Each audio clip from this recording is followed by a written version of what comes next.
surely bless us. Kasi God blesses the heart and the obedience of His people.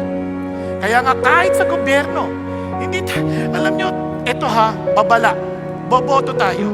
Total, susundin na lang natin sila. Piliin na natin yung tama. Huwag yung may tama, pwede. Kasi minsan, walang plataforma, walang kaano-ano palatuntunan. Tapos tatakbo sa pangalan ng tulong sa mahirap. Excuse me, kung talagang meron kang malasakit sa mahirap, alam mo kung anong gagawin mo para matulungan ang mahihirap.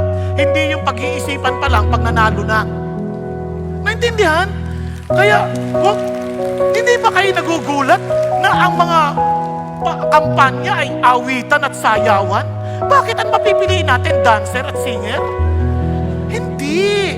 Leader ang ating pipiliin. Now, hindi ako namumulitika. Wala akong sinasabi sino iboboto. Ang sinasabi ko lang, they were Christians, then let's be wise.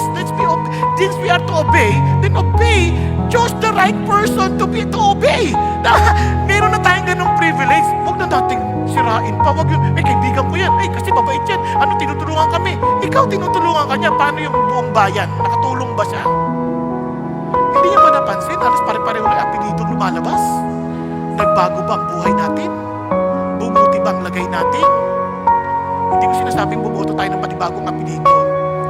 Ang sinasabi ko lang, maging matalino tayo, sundin natin ang Diyos. Amen po? Okay.